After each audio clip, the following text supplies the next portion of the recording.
नमस्कार, स्वागत है आप सभी का एग्जामशाला के यूट्यूब चैनल पर। मेरा नाम है हिमांशु और आज है 15 अक्टूबर। तो चलिए डिस्कस करते हैं आज के करंट अफेयर एमसीक्यू। आज के करंट अफेयर एमसीक्यू स्टार्ट करने से पहले हम लोग चर्चा कर लेते हैं, यानी आज के बारे में 15 अक्टूबर को क्या खास है। तो आपको याद रखना है 15 अक्टूबर को 3 इंपॉर्टेंट डेज हैं। जी हाँ, 3 इंपॉर्टेंट डेज हैं। पहला एक इंपॉर्टेंट डेज है जो जाना जाता है global hand washing day. Present time पर आप देखोगे कोविड-19 चल रहा है और इस कोविड-19 में आपका हैंड वॉशिंग काफ़ी इंपॉर्टेंट है। तो हैंड वॉशिंग डे मनाया जाता है, ग्लोबल हैंड वॉशिंग डे 15 अक्टूबर को। अवेयरनेस क्रिएट की जा सके हैंड वॉशिंग के बारे में। अब इसमें अवेयरनेस क्रिएट की जा रही है तो समझ लीजिए बहुत इंपॉर्टेंट है, क्योंकि आजकल के ज़माने में हैंड वॉश करना बहुत ज़रूरी है। आप देखो इसका थीम क्या है 2020 का, तो याद रखना है आपको 2020 का इसका थीम क्या है, तो लिख लेना कहीं पर, हैंड हाइजीन फॉर ऑल। ठीक है, ये थीम है। उसके बाद है सेकेंड इम्पॉर्टेंट डे, जो वो सेकेंड इम्पॉर्टेंट डे है वर्ल्ड वाइट कैन डे। ठीक है, वाइट कैन डे का मतलब यहाँ पर वो पर्सन जो पूरी आँखों से देख नहीं सकते, तो उनके लिए हर साल मनाया जाता है 15 अक्टूबर को वाइट कैन डे। ठीक है, ये पहली बार 1964 में ऑब्जर्व किया गया था। देखो ये यूनाइटेड स्टेट्स ने इसको नेशनल ऑब्जर्वेशन के लिए रखा था और ये लाया गया था, जो प्रेसिडेंट वहाँ के थे लिंडन बी जॉनसन, उनके प्रोक्लेमेशन के बाद यहाँ पर हर साल 15 अक्टूबर को वर्ल्ड वाइट कैन डे मनाया जाता है। आगे बात करेंगे 15 अक्टूबर को, तो 15 अक्टूबर को एक और ख़ास दिन है, क्या, वर्ल्ड स्टूडेंट डे। जी हाँ, वर्ल्ड स्टूडेंट डे हर साल 15 अक्टूबर को मनाया जाता है और ये दिन जो होता है ये हमारे पूर्व राष्ट्रपति एपीजे अब्दुल कलाम का बर्थडे होता है। ठीक है, तो इस दिन मनाया जाता है world student day. World student day का आपको याद रखना है 2020 का थीम क्या है, तो 2020 का थीम है learning for people, planet, prosperity and peace. ठीक है, तो ये लिख लेना कहीं पर, ये इंपॉर्टेंट है काफ़ी, ये थीम जरूर पूछे जाते हैं आपके एग्ज़ाम में। तो चलिए हम लोग बढ़ते हैं इसी के साथ आगे करंट अफेयर एमसीक्यू पर। और पहला एमसीक्यू आपके सामने है कि इंडिया का रैंक क्या है, किसमें, CRI इंडेक्स जो रिलीज़ किया जाता है किसके द्वारा, ऑक्सफैम के द्वारा। तो इसका सही आंसर क्या है आपको बताना है। इसका सही आंसर है 129। अब क्या है यहाँ पर, अब देखिए CRI का मतलब है commitment to reducing inequality. Commitment to reducing inequality का मतलब यहाँ पर क्या है, यानी जो हमारी रिच क्लास है, रिच क्लास, ठीक है, तो रिच क्लास और पुअर क्लास के बीच में बहुत ज़्यादा इनइक्वालिटी है। इनइक्वालिटी कैसे, तो आप कहोगे कि सर इनकम इनइक्वालिटी है। इनकम इनइक्वालिटी को किस तरीके से रिड्यूस किया जाए, इसमें काम कर सकती है कौन, गवर्नमेंट। तो गवर्नमेंट किस तरीके से रिच क्लास और पुअर क्लास की जो इनइक्वालिटी है उसको रिड्यूस करने के लिए काम करती है, इसका एक डेटा रिलीज़ किया जाता है। एक इंस्टीट्यूट है जिसका नाम है ऑक्सफैम। ठीक है, उसके द्वारा ये रिलीज़ किया जाता है। तो इंडिया इसमें 129 पोजीशन पर है। ठीक, 129 पोजीशन पर है 158 कंट्रीज़ में। सबसे लास्ट है कौन सा, साउथ सूडान, और सबसे टॉप पर है कौन सा, नॉर्वे। ठीक है, आप यहाँ पर फोकस करोगे सस्टेनेबल डेवलपमेंट गोल्स। तो सस्टेनेबल डेवलपमेंट गोल क्या है, गोल में पहला जो गोल है वो कौन सा, पॉवर्टी, यानी पॉवर्टी एलिमिनेशन। तो पॉवर्टी एलिमिनेशन को जब तक रिड्यूस नहीं किया जा सकता जब तक हम इनकम इनइक्वालिटी को ख़त्म ना कर लें। और ये डेवलपिंग कंट्रियों के लिए सबसे बड़ी एक प्रॉब्लम है, जहाँ पर आप देखोगे कि सबसे ज़्यादा इनइक्वालिटी रहती है, इनकम इनइक्वालिटी रहती है। ठीक है, तो ये चीज़ याद रखना है कि इनकम इनइक्वालिटी जारी की जाती है ऑक्सफैम के द्वारा। इसमें इंडिया की रैंक 129 है। चलिए आगे बढ़ते हैं हम लोग क्वेश्चन नंबर सेकंड पर। और क्वेश्चन नंबर सेकंड में आपसे पूछा है कि अभी हाल ही में किसने $300 मिलियन का लोन दिया है राजस्थान वाटर सप्लाई के लिए। तो इसका सही आंसर क्या है, इसका सही आंसर है ADB, यानी एशियन डेवलपमेंट बैंक। तो एशियन डेवलपमेंट बैंक ने भी हाल ही में $300 मिलियन का एक लोन प्रोवाइड किया है, एक फाइनेंस दिया है, किसके लिए, जो हमारा सस्टेनेबल वाटर सप्लाई है उसके लिए। सस्टेनेबल वाटर सप्लाई इसके लिए यहाँ पर आप एंड सैनिटेशंस के लिए आप देखोगे कि $300 मिलियन का लोन दिया गया है। ठीक, ये क्या करेगा, इससे रिलेटेड कोई भी इंफ्रास्ट्रक्चर है, कोई भी सर्विसेज है, उनको सेकेंडरी टाउन्स में, यानी एक ऐसे जो सिटी जो सेकेंडरी स्टेट में आते हैं, मतलब सेकेंडरी कैटेगरी में आते हैं, वहाँ पर ये इंफ्रास्ट्रक्चर्स को बिल्डअप करेगा। छोटे छोटे शहर हम बोल सकते हैं इस तरीके से। तो वहाँ पर इंफ्रास्ट्रक्चर्स को बेटर क्वालिटी प्रोवाइड करेगा। ठीक है, चलिए आगे बढ़ते हैं क्वेश्चन नंबर 3 पर। क्वेश्चन नंबर 3 में आपसे पूछा है कि अभी हाल ही में कौन सा ऐसा राज्य है जिसने अभी हाल ही में पूरी तरीके से अपने यहाँ पर क्लास को पूरी तरीके से डिजिटल या हाई टेक क्लासरूम में कन्वर्ट कर लिया है। आप देखोगे कि प्रेजेंट टाइम पर जो कोविड-19 की सिचुएशन चल रही उस दौरान स्कूल सारे बंद हैं, तो स्कूल को किस तरीके से ओपन किया जाए, अभी कई राज्य सरकारें इस पर चिंता व्यक्त कर रही। कई राज्य सरकारों में आप देखेंगे कि अभी तक स्कूल ओपन नहीं हुए हैं। तो उसी बीच में अभी हाल ही में एक राज्य ने पूरी तरीके से अपने यहाँ के जो क्लासरूम है उसको पूरी तरीके से डिजिटल कर दिया है और ये काफ़ी अच्छा इनिशिएटिव है। ऐसा कौन सा राज्य है जिसने अभी हाल ही में पूरी तरीके से डिजिटल कर दिया है, तो नाम समझ के आप टिक लगा सकते हैं, वह है कौन सा, केरला। तो केरला राज्य इस एजुकेशन सेक्टर में काफ़ी बेहतर काम करता है हमेशा से। आप देखोगे यहाँ पर कि वहाँ के जो चीफ मिनिस्टर हैं पिनाराई विजयन, इन्होंने डिक्लेयर किया है कि हम पूरी तरीके से स्टेट पब्लिक एजुकेशन सेक्टर को कम्प्लीटली क्या कर देंगे, डिजिटल कर देंगे, कम्प्लीटली डिजिटल कर देंगे। और ये पहला ऐसा राज्य होगा कंट्री में जिसने अपने पूरे क्लासरूम्स को हाईटेक क्लासरूम में कन्वर्ट कर दिया है। ठीक, हाईटेक क्लासरूम जो प्रोजेक्ट इंप्लीमेंट किया जाएगा किसके द्वारा, तो इसमें आपको याद रखना है Kerala infrastructure and technology for education के द्वारा, यानी जिसको हम लोग काइट बोलते हैं। इसके लिए फाइनेंशियल असिस्टेंट प्रोवाइड करेगा कौन, financial assistant from the Kerala infrastructure investment board, ये फाइनेंशियल असिस्टेंट प्रोवाइड करेगा। ठीक है, चलिए तो यहाँ पर आपको याद रखना है इसके लिए MP MLA का जो फंड होता है, लोकल फंड, वो भी जो डिजिटल क्लासरूम है उसको सेटअप करने में यूज किया जाएगा। चलिए आगे बढ़ते हैं हम लोग क्वेश्चन नंबर 4 पर। और क्वेश्चन नंबर 4 में आपसे पूछा है किस स्टेट गवर्नमेंट ने भी हाल ही में टाई अप किया है किसके साथ, इंडिया पोस्ट के साथ यानी भारतीय डाक के साथ। किस लिए, to get the farmer enrolled the PM Kisan scheme. अब PM किसान स्कीम आप सुने होंगे, ठीक है, तो इसमें एनरोल करने के लिए किस स्टेट ने भी हाल ही में टाई अप किया है किसके साथ, इंडिया पोस्ट के साथ। तो इसका सही आंसर क्या है, इसका सही आंसर आपको लिखना है गोवा।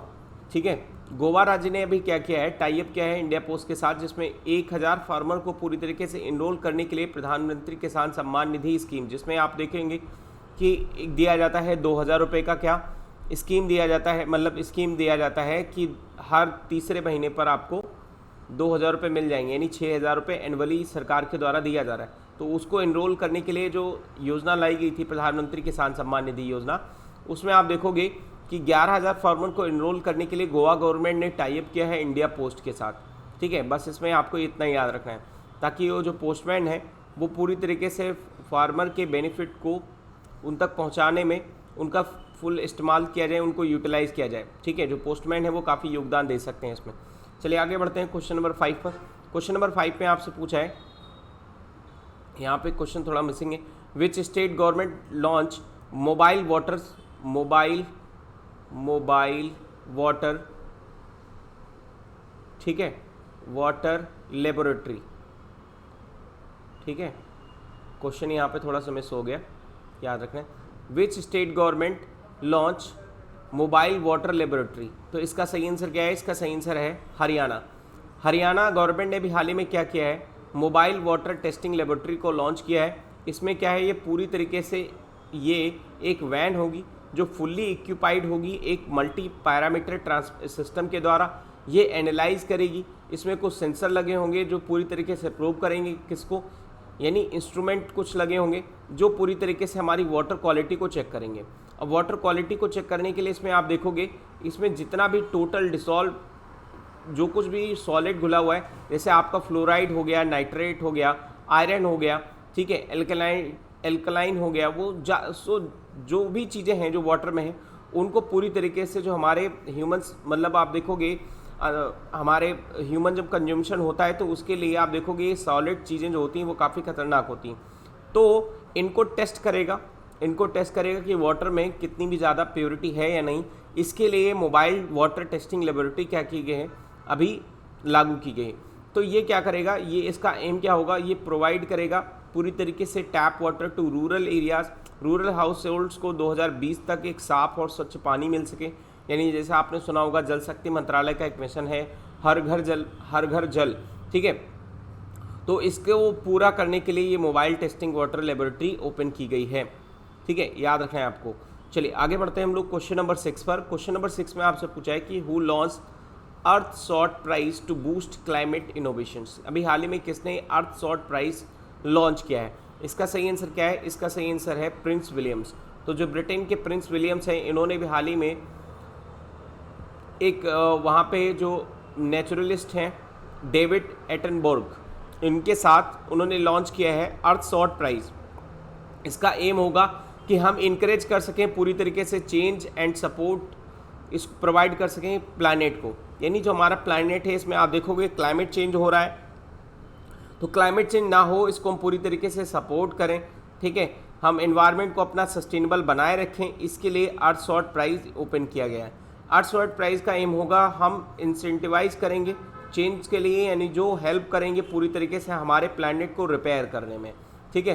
कितने सालों में? अगले 10 सालों में पूरी तरीके से रिपेयर करने में अगर काम करेंगे तो इसके लिए अर्थ सॉर्ट प्राइज रखा गया है, ये दिया जाएगा ब्रिटेन की तरफ से, ठीक है। तो ये याद रखना है आपको, एनवायरमेंटल प्रॉब्लम्स को रिड्यूस करना होगा इसमें अगले नेक्स्ट 10 ईयर्स में, तो उसके लिए अर्थ सॉर्ट प्राइज दिया जाएगा। चलिए आगे बढ़ते हैं क्वेश्चन नंबर 7 पर। क्वेश्चन नंबर 7 में आपसे पूछा है कि अभी हाल ही में गवर्नमेंट ने प्रोवाइड किया है क्या subsidy under the operation greens. तो ऑपरेशन ग्रीन्स के अंतर्गत ये प्रोवाइड की गई है सब्सिडी। तो ये जो ऑपरेशन ग्रीन है किससे रिलेटेड है, ये आपको बताना है। तो ऑपरेशन ग्रीन्स रिलेटेड है यहाँ पर ओनियन, पोटैटो या फिर टमाटो। तो इसमें ऑप्शन सही है ऑल ऑफ द अबव, यानी इसके अंतर्गत आप स्कीम याद रखना टॉप का मतलब टोमेटो, ओनियन और पोटैटो, ठीक है। तो टॉप स्कीम के अंतर्गत आप देखोगे कि ministry of food processing industries ने 50% की सब्सिडी यहाँ पर दी है, ताकि ये स्कीम इसलिए दी जा रही है, ये सब्सिडी इसलिए दी जा रही है, इसका मेन एम क्या है? मेन एम ये है कि जो हमारी फिक्सेशन होता है, यानी जो हमारे प्राइस को फिक्स किया जा सके। प्राइस में बहुत ही ज़्यादा चेंजेस रहते हैं। कभी देखो टॉप का मतलब अगर हम बात करें टमाटर, टोमेटो और ओनियन और पोटैटो की, तो इनके प्राइस एकदम से बहुत ज़्यादा हाइक हो जाते हैं। अब प्राइस बहुत ज़्यादा हाइक हो जाएंगे तो कंज्यूमर को नुकसान होगा। अब प्राइस कभी कभी इनकी पैदावार बहुत ज़्यादा हो जाती तो प्राइस बहुत ज़्यादा क्या हो जाते हैं, नीचे चले जाते हैं।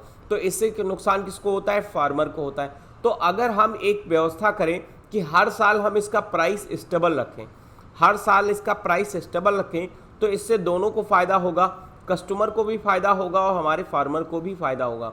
तो इसके लिए 2018 में एक स्कीम चलाई गई थी जिसका नाम था ऑपरेशन ग्रीन, और ये ऑपरेशन ग्रीन पूरी तरीके से रिलेटेड है किससे? टॉप से, यानी टोमेटो, ओनियन और पोटैटो। ये ट्रांसपोर्टेशन जो कॉस्ट होगा और जो प्रोडक्शन ऑफ स्टोरेज होगा उसमें ये सब्सिडी प्रोवाइड करेगा कौन? Ministry of food processing industries 50% अभी सब्सिडी प्रोवाइड कर रहे हैं ताकि हम प्राइस का फिक्सेशन कर सकें टॉप क्रॉप्स के लिए। चलिए आगे बढ़ते हैं हम लोग। क्वेश्चन नंबर 8 पर पूछा है आपसे, क्वेश्चन नंबर 8 में कि IMF यानी इंटरनेशनल मॉनेटरी फंड, इसने भी हाल ही में कहा है कि कोविड-19 पेंडेमिक के दौरान जो हमारी प्रेजेंट टाइम पर ग्लोबल ग्रोथ रेट है, इसको फिर से फोरकास्ट किया है, मतलब इसका अनुमान एक लगाया है, एक रिवाइज अनुमान है। इसमें आपको बताना है कि जो ग्लोबल ग्रोथ रेट है वो कितने % वेकअप हो जाएगी, यानी कितने % राइज हो जाएगी। तो इसका सही आंसर क्या है? इसका सही आंसर है 4.4%। अभी इंटरनेशनल मॉनेटरी फंड ने कहा है कि आप देखोगे कि जो प्रेजेंट टाइम की सिचुएशन चल रही है उससे लग रहा है कि हमारी जो ग्लोबल ग्रोथ रेट है वो 4.4% अचीव हो सकती है वेकअप्स में, ठीक है। इससे पहले जून में प्रेडिक्शन किया था इंटरनेशनल मॉनेटरी फंड में, तब उन्होंने कहा था कि नेगेटिव में रहेगी -5.5%, लेकिन उसके बाद अभी प्रेजेंट टाइम पर फिर से अभी उन्होंने एक फोरकास्टिंग की है, और फोरकास्टिंग में उन्होंने बताया है कि प्रेजेंट टाइम की जो ग्लोबल सिनेरियो है उसको देखते हुए लग रहा है कि 4.4% यहाँ पर ग्रोथ रेट निकल कर आ सकती है। इंडिया का तो बहुत बुरा हाल है। इंडिया में वर्ल्ड बैंक ने कहा है कि 9.6% ग्रोथ रेट रह सकती है, ये काफ़ी चिंताजनक है। आप देखोगे कि इंटरनेशनल मॉनेटरी फंड एक रिपोर्ट जारी करता है हर साल, आप इसको नोट कर लीजिएगा। ये रिपोर्ट कौन सी है? World economic outlook report. ये वर्ल्ड इकोनॉमिक आउटलुक रिपोर्ट जारी करता है, इसमें बताता है कि किस तरीके से ग्लोबल इकोनॉमी सिनेरियो रहेगा। डीप रिसेशन देखोगे, डीप रिसेशन कब आएगा, किस तरीके से यहाँ पर फोरकास्ट किया जाएगा, तो इसके लिए वर्ल्ड इकोनॉमिक आउटलुक रिपोर्ट जारी की जाती है। आगे बढ़ते हैं क्वेश्चन नंबर 9 पर। क्वेश्चन नंबर 9 में आपसे पूछा है कि शोभा नायडू, अभी हाल ही में इनका देहांत हो गया, तो ये किस प्रोफेशन से बिलोंग करती थी, आपको ये बताना है। इसका सही आंसर क्या है? इसका सही आंसर है ये एक कुचिपुड़ी डांसर थी, ठीक है। तो कुचिपुड़ी डांसर थी शोभा नायडू जिनका भी हाल ही में देहांत हो गया हैदराबाद में 59 की एज में, ठीक है। याद रखना है कुचिपुड़ी एक क्लासिकल डांस है। चलिए आगे बढ़ते हैं हम लोग क्वेश्चन नंबर 10 पर। क्वेश्चन नंबर 10 में आपसे पूछा है कि उस अभी हाल ही में ड्रोन का क्या नाम है, उस ड्रोन का क्या नाम है जो अभी हाल ही में DRDO की तरफ से क्या किया गया है, सक्सेसफुली टेस्टेड किया गया है। तो उसका नाम आपको लिख लेना है, नाम है क्या, रुस्तम सेकंड। रुस्तम सेकंड हमारे यहाँ पर एक ड्रोन है जो एक medium altitude long endurance drone है, मतलब एक मध्यम ऊंचाई तक उड़ सकता है। कितना, लगभग 16,000 फीट की ऊंचाई तक उड़ सकता है। तो इसका एक प्रोटोटाइप तैयार किया था DRDO ने और इसको टेस्ट किया गया है अभी हाल ही में कर्नाटका में। तो इसका प्रोटोटाइप है, बस अभी आगे इसको मैन्युफैक्चर किया जाएगा अगर ये सक्सेसफुल हो जाएगा। तो नाम याद लिखना है आपको, रुस्तम सेकंड। रुस्तम सेकंड एक medium altitude long endurance drone है, ठीक है। चलिए आगे बढ़ते हैं। तो आज के इस सेशन में इतना ही। Thank you for watching. Video पसंद आया हो तो लाइक करिए, अपने दोस्तों के साथ शेयर करिए और हमारे चैनल को सब्सक्राइब करिए। Thank you for watching.